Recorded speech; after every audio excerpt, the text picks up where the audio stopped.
I think when you're talking about that selflessness piece, a lot of when I'm talking to young student athletes, I say you'll never be your very best until in a team sport you start playing for the individual beside.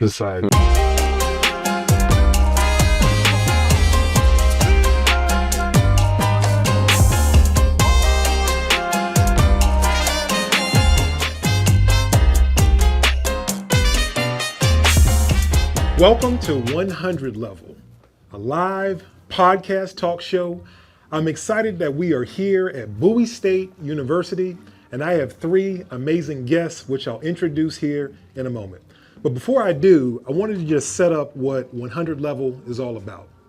At 100 Level, the goal is to be at the intersection of different lived experiences so that we can learn from each other and grow. And with the guests that we have today, we're definitely going to do just that. And so to start off, the first person that I want to introduce is Tony Covington. And here's just a quick snapshot of Tony, of who he is. Tony Covington is a University of Virginia graduate and former NFL player. After a collegiate career earning all-conference and honorable mention All-American honors, he was drafted by the Tampa Bay Buccaneers, where he achieved all-rookie status. He also played for the Seattle Seahawks.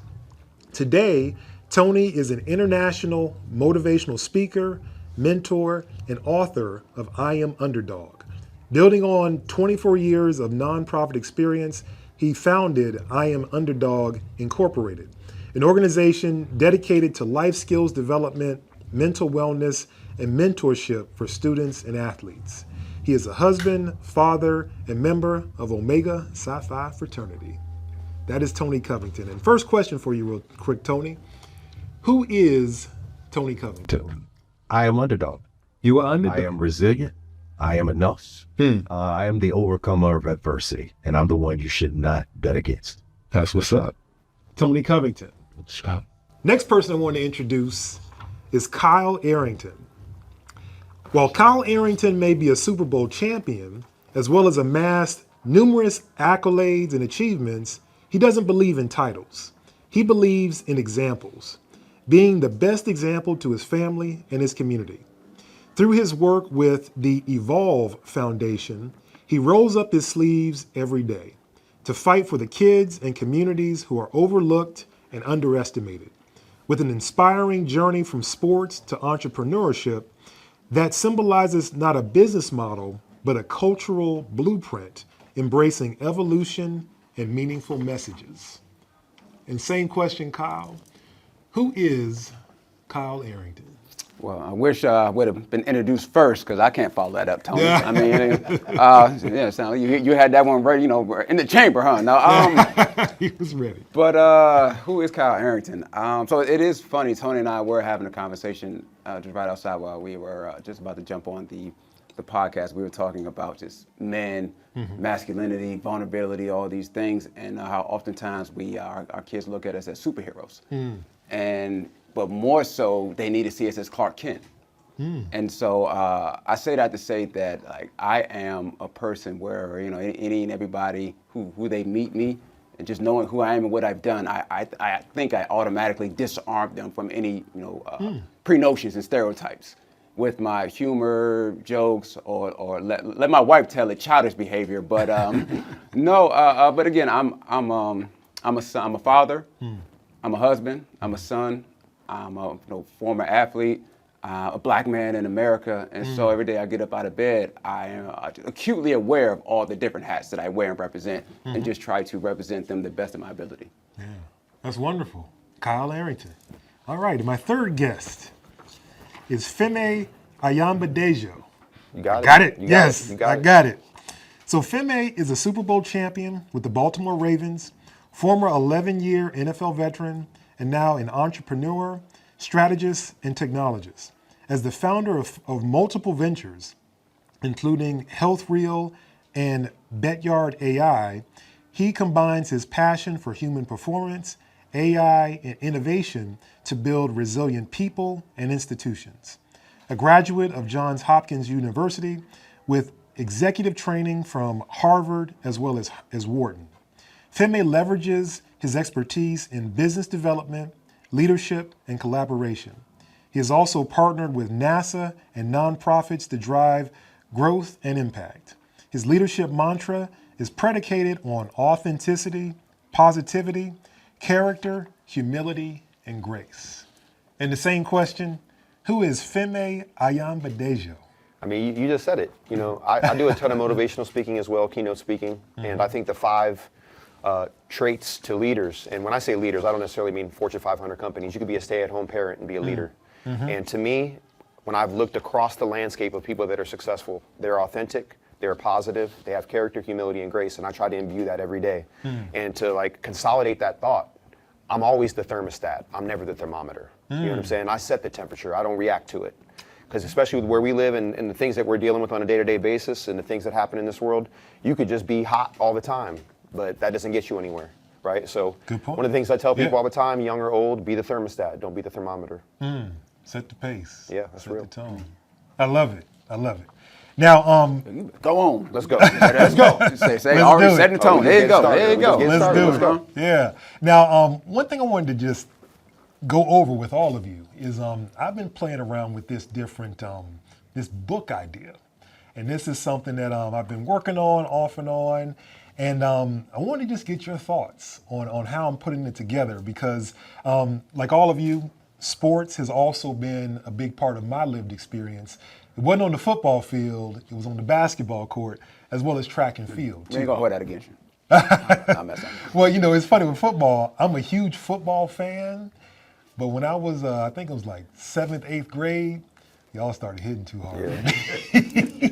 I'm man enough to admit it too. Yeah, the contact will separate you. Yeah. It was something else. Yeah. It was something. And I remember one day in practice on that point, I got hit, laid on the ground, I was stinging, it was cold outside too. And I'm like, well, if I'm in basketball, I'll at least get some foul shots for this or something. And so I'm like, hey, football, much respect. I'm a huge fan. And yeah, much respect and love to the game.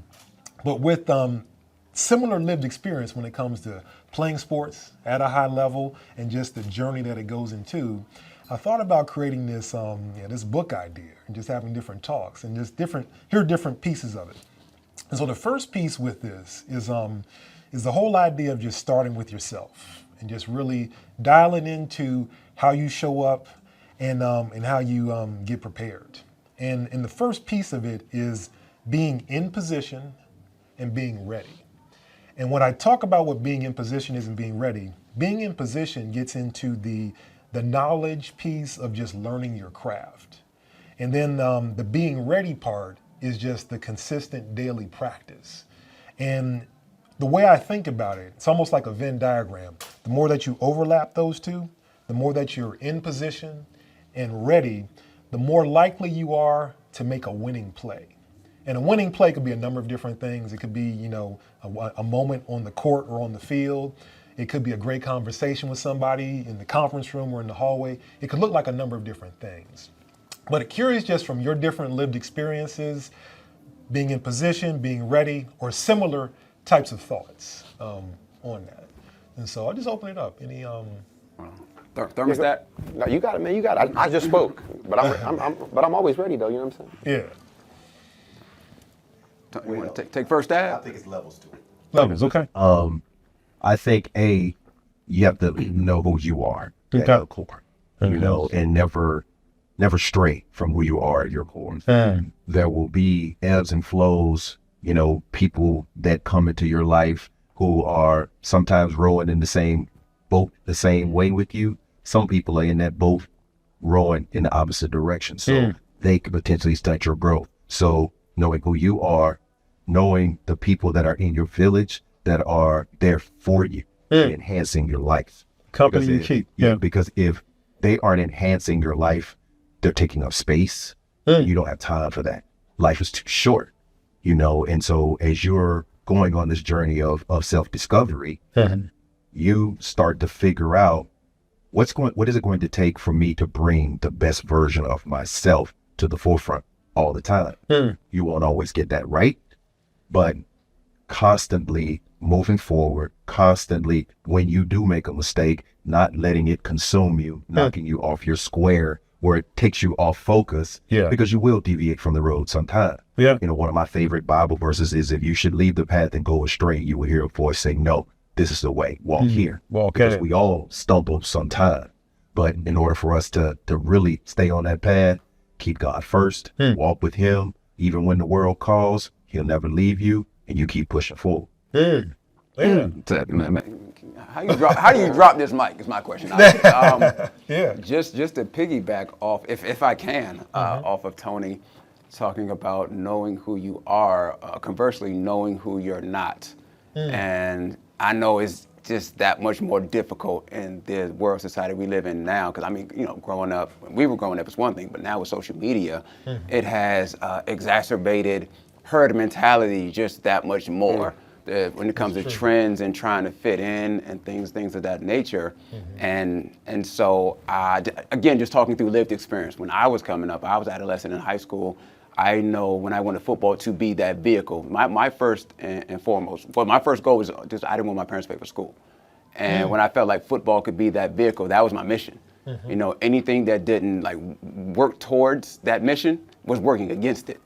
And so I wasn't out there worried about, you know, girls, worrying about parties, I was trying to get better every day. I was competing against myself every day.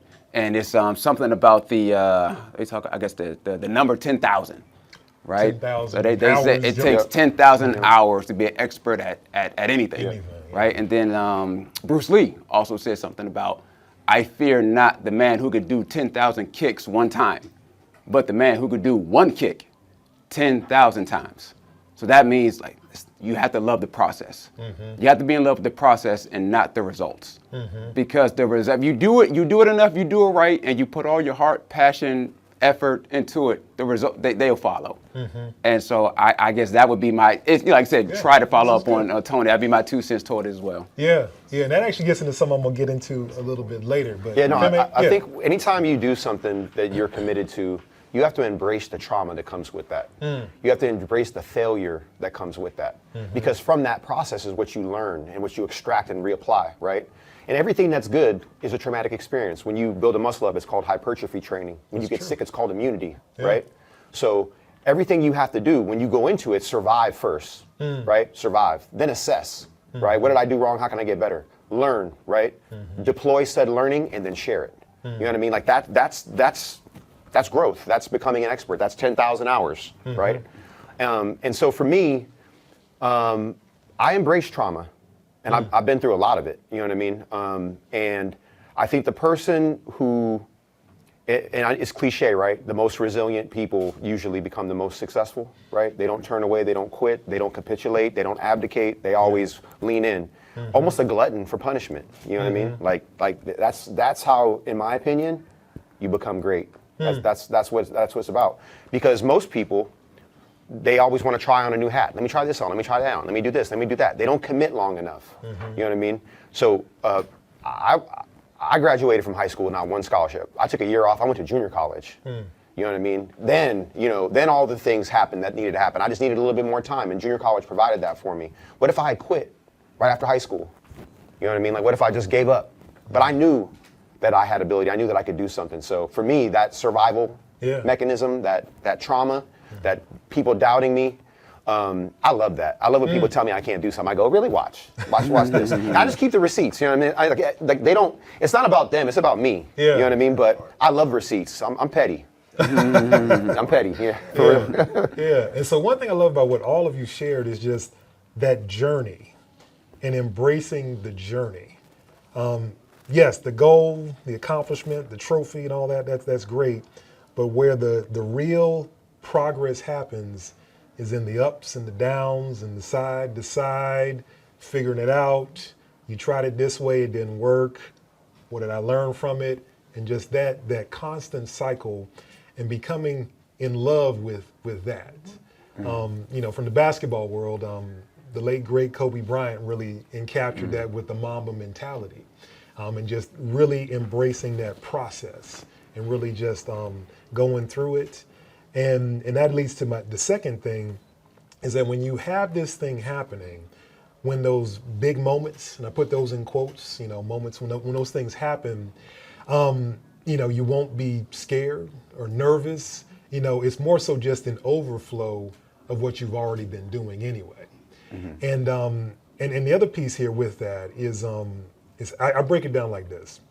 And so I think we operate, especially in moments when it's showtime or game time, in 4 different mindsets.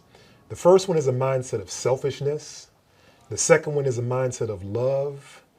The next one is a mindset of fear. And the last one is a mindset of courage. There's different little nuances between that, but just those 4 domains. And in the middle, you have choices.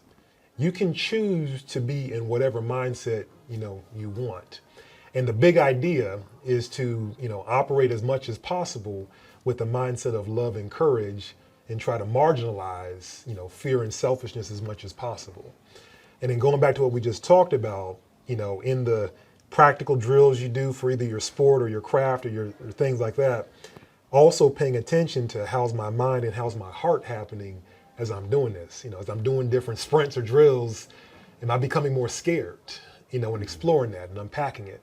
And how can I become more courageous? How can I make different choices? And practicing that. So in a basketball sense, when it's 10 seconds left on the clock and we're down by 2 and we need a 3-point shot, not only practicing the shot, but practicing my mindset, my emotional fitness, so that when the moment comes, when the ball swings the other way or back to me, I'm ready. And I can be at peace with whatever the result is because I've been putting in that time. And so that's the thought. I want to just bounce that off of all of you and just get your thoughts on that. Can I say one thing before I forget it? Because it's going to go right. You know what I'm saying? Like I'll lose it if I don't say it now. One of the things that you said that I think is so important is selfishness, right? It's a young, immature people are selfish, right?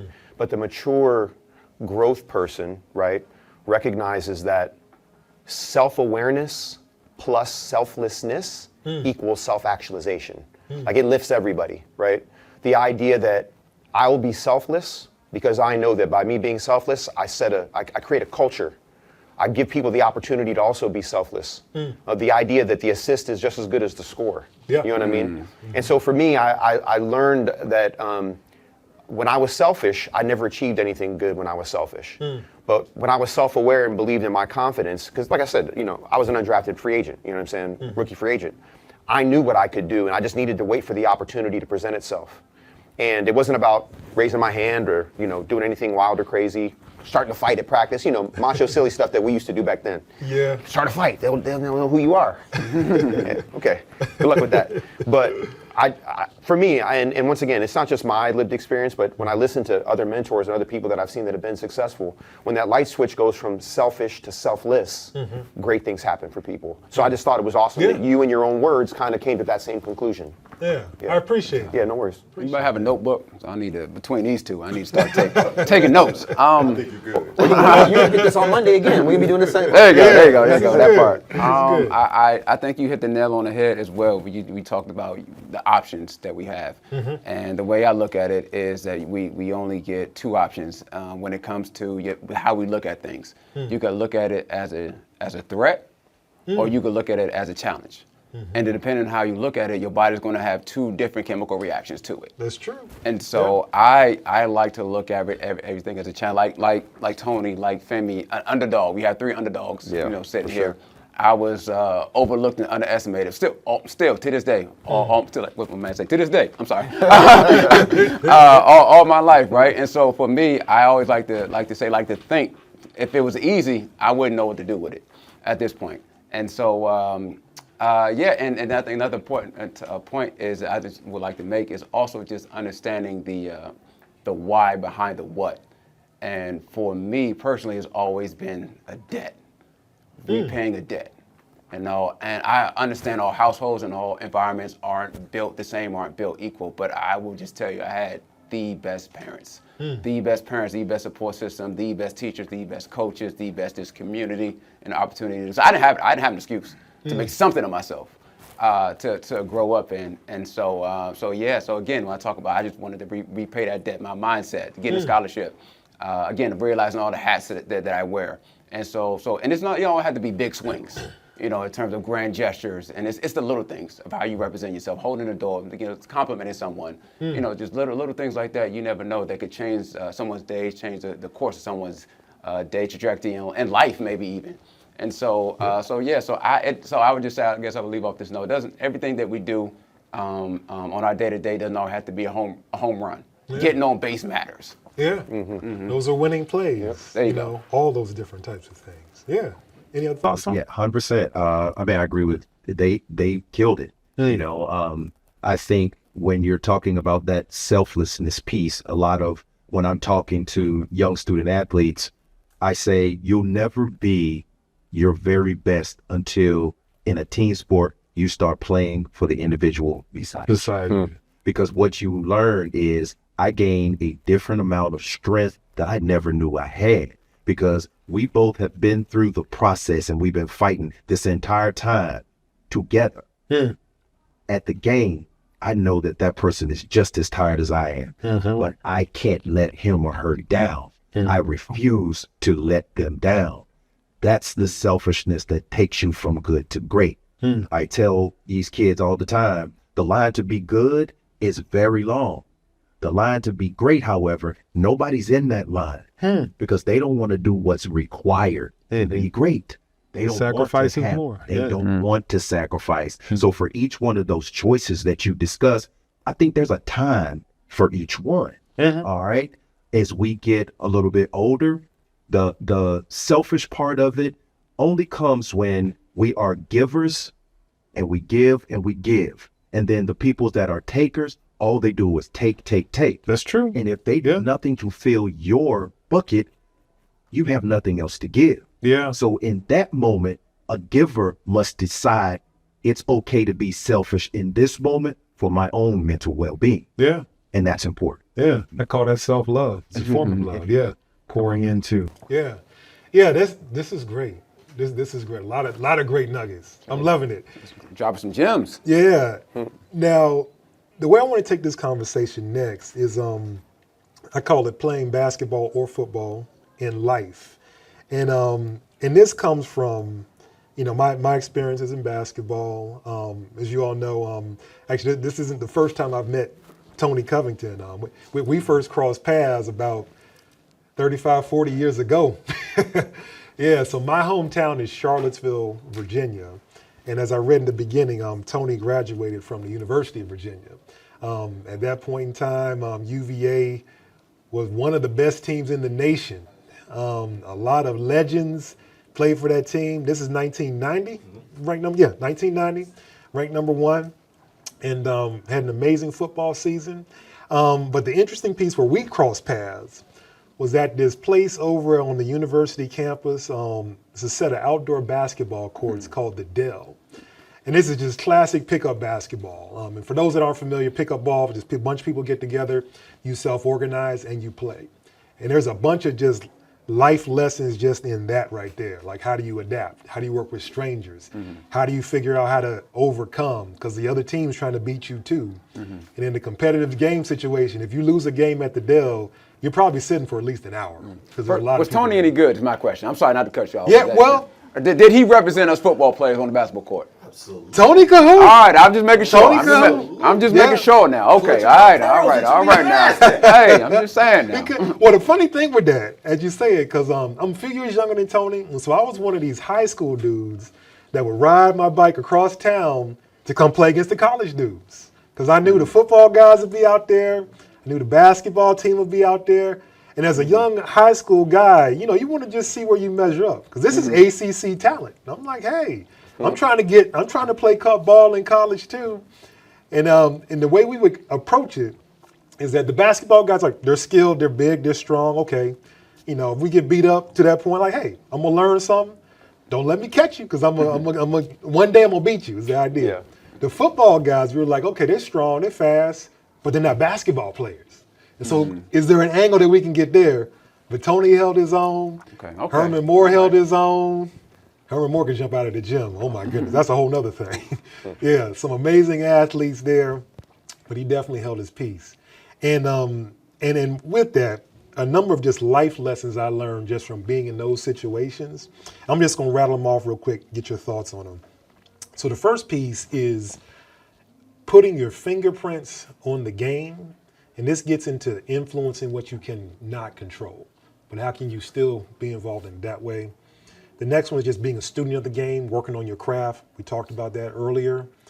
The next one is refining, using, and trusting your instincts in the moments. Next one is juggling multiple balls in the air, so being adaptive.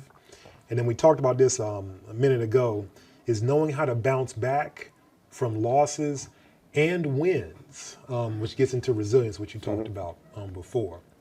So these are just different life lessons. And I've actually taken these things, and this is stuff I learned at the Dell, on the basketball court, in the weight room, all those things. And I apply those even today in life, in corporate America, and as I interact with people. But any thoughts just on when it comes to applying these life lessons, these sports lessons in life, or these different bullets that I mentioned, or even other bullets that you may have? One of my favorite quotes is by Nelson Mandela. I never lose, either I win or I learn. Win or learn. So when I'm talking to youth, I always say, all right, wins and learns. What did we learn because we didn't come out on top today? And if we're not learning from every little setback, then we're missing the point. And the preparation that's required helps with confidence. It helps with next level. But it goes back to what we talked about earlier, is loving that process and digging into that process. So many little intricacies that happen in the space of wins and learns. And what pushes us to that next level, so yeah, that immediately jumped in. Winning and learning. Yeah. Oh, go ahead. Yeah. That great topic to be on right now.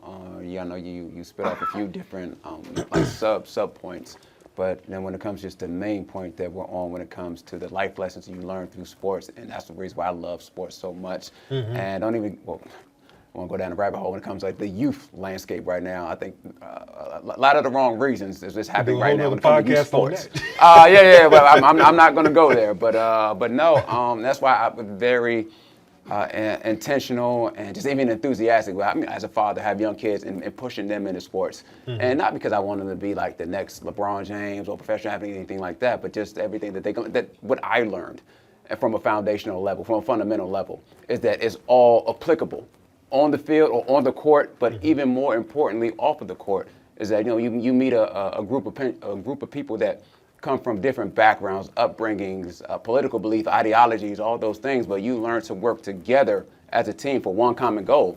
And if you think about just where we are now as a society, as a nation, and just all the divisive, incendiary rhetoric going on, and there's just this, again, just keeping us divided, is that not even realize that we all want the same thing. We're all really on one team. And so that, again, I think that's why it's so important to learn all those fundamentals from a youth sports, just from a form of sports perspective. Yeah, it's a reflection of life. For sure. Played out. Yeah. Yes, I mean, you literally were on the same page here, because I think sports is a societal microcosm, right? And there's a macro analysis of that in regard to observing how people work in groups, and then there's a micro analysis in how I work within the group itself, right?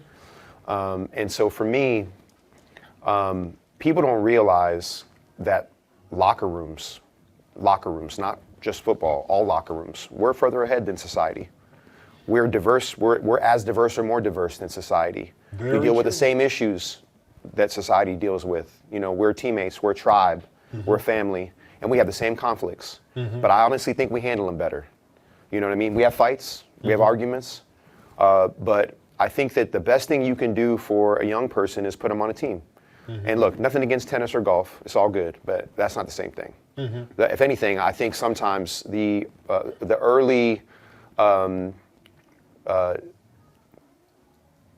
inclusion of sports like that might teach you the opposite of what you need to learn, to be honest. You know what I mean?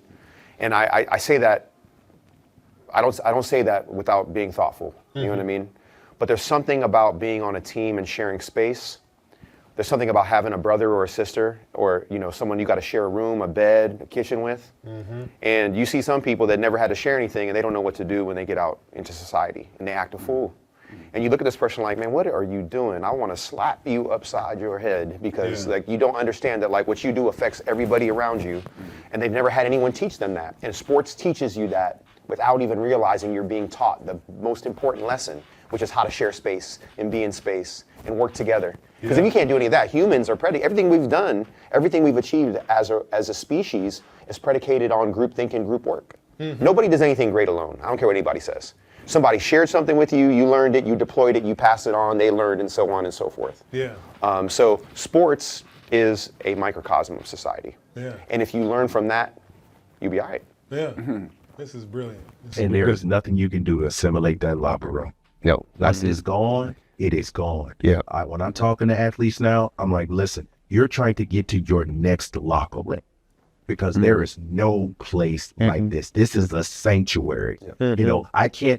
I play golf. I can't assimilate. Even I'm out there with my friends. It's not like the locker room and the unity that Femi was talking about. And the life lessons and how to do hard things together. You learn those kind of things in a locker room. And then when you take it away, it's just like, okay, I learned those lessons, but man, I sure missed it. I call it vicious love. The locker room, boy, it can be vicious. We don't play in the locker room now, and we don't share what happens in the locker room either. You know what I mean? Like, same it's with vicious, basketball, but it's amazing, and I'm lucky because I have a brother who played 10 years in the NFL as well. Also has a Super Bowl ring with the Ravens. We were 1 year apart in age.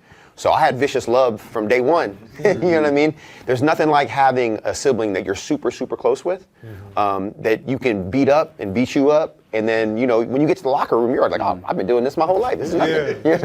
It's life. Yeah, I'm sure between the three of us, people will always ask us what we miss most about the game. And we always say the locker room. The camaraderie, right? Yeah, the sure. locker room, the camaraderie. Yeah. And because when it comes to, you made me think about locker room talk. Not that kind of locker room talk. Hey. But no, I mean, again, for me, I think I missed the most, and not even the stuff that took place on the field. It's the downtime, the in between.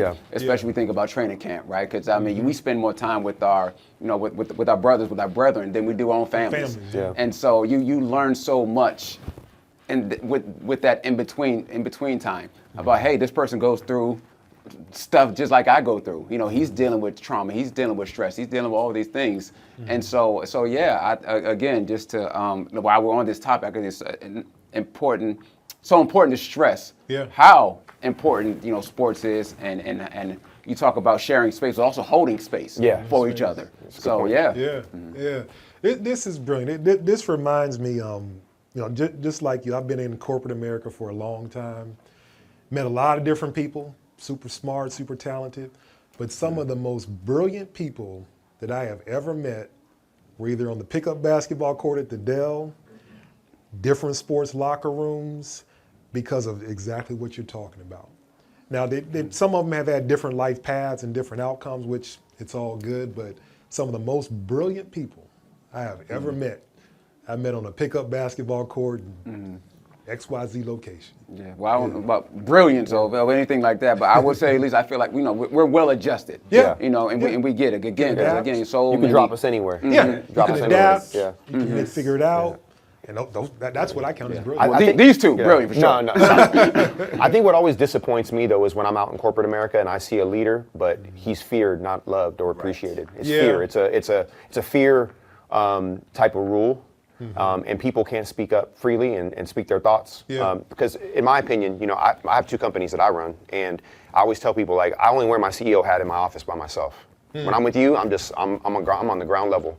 Whatever you need to say, it's okay. Like, there's no consequences for any of that. Like, there's no ego here. Because I don't know everything. Damn, like, you're here for a reason. Like, tell me what you think. And if I'm messing up, I need to know I messed up. You know what I mean? I need to know how to fix that.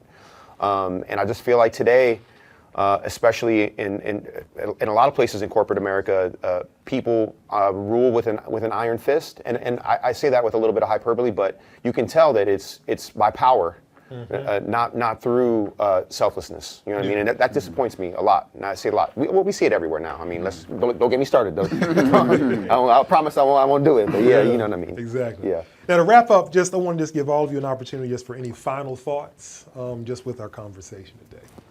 wants to start? Well, hey, this has been great.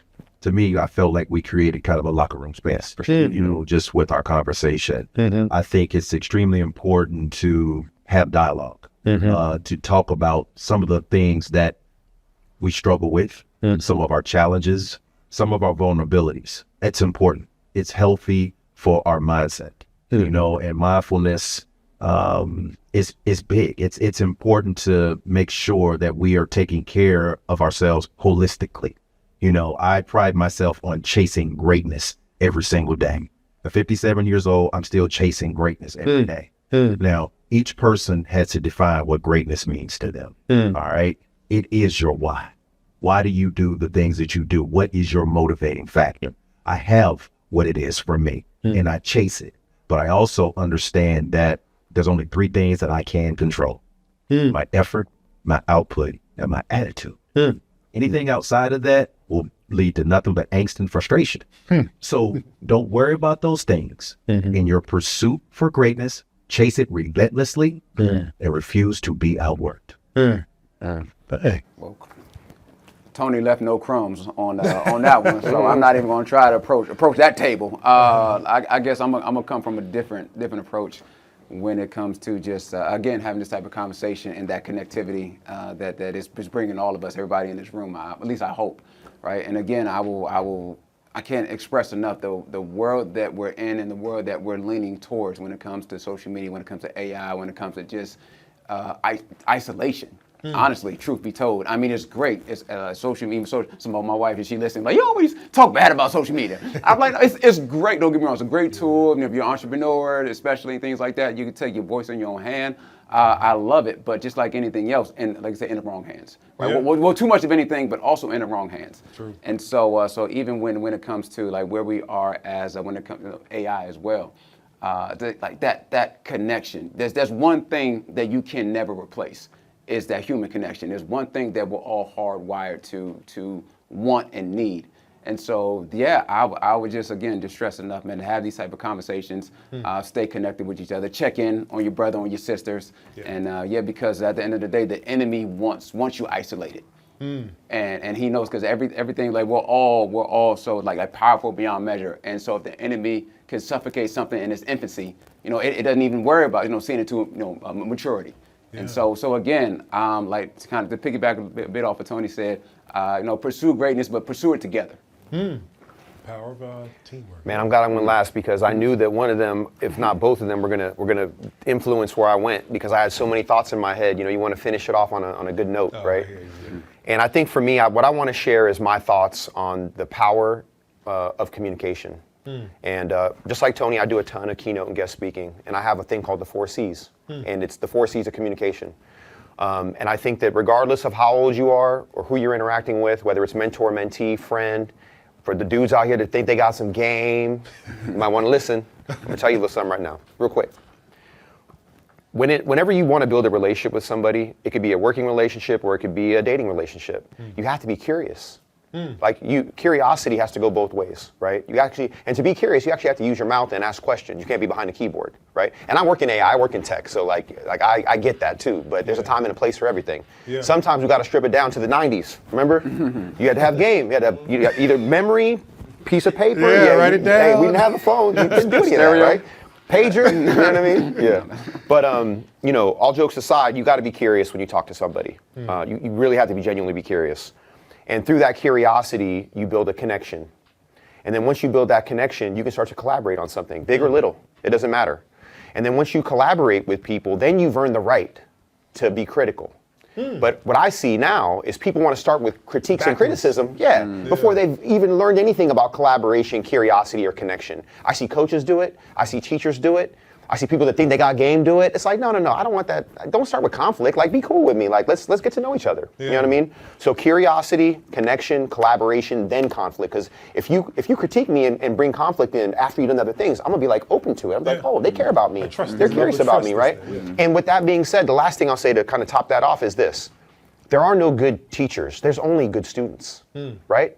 Think about that for a minute. And if you know what I mean by that. Do you know what I mean by that? I'm thinking just the learning journey is where my mind is going. Yeah, you never stop learning. Never Like stop all learning. the great teachers are good students Good. first. Yeah. Yeah, you never stop. So it's sometimes I say that and I can tell like you don't get it because I see like smart people get offended. What do you mean? Yeah, You know what I'm saying? Like they get offended. They don't I'm like you don't get it, bro, because you're that person. You think you're a great teacher because you're static. You're not dynamic. You stopped already. Like Yeah. you already stopped learning. You know what I mean? Because that mindset, Great. you understand what that means. Like I'm not a teacher. I'm a student that's sharing information. You know what I mean? And I'm gonna keep learning. I'm gonna keep sharing. Yeah. So you always got to be a student. You're a lifelong student. The minute you stop doing that, you can't be curious. You can't be connected because you know everything. That's true. So what are we doing at that point, right? Yeah. Yeah. I love it. Going back real quick to what you said earlier, Kyle, just, honoring your parents and all that, which is great. I came from an amazing background as well with my parents. And as you're sharing that, one of the many things my parents taught me how to do, they taught me to learning how to learn is a skill, which maps to what Yeah. you're saying. Like you got to know how to learn Yeah. and have the right mindset as well as the skill set when it comes to that. Gentlemen, this has been a great We got to do this again. conversation. For real. We got to do it again. This is part one for Yeah. those that are right. that are listening, all the listeners and viewers out there. And I also want to just extend a special thank you to our live studio audience that we have here. Give yourselves a round of applause. Yeah. Thank you again, gentlemen.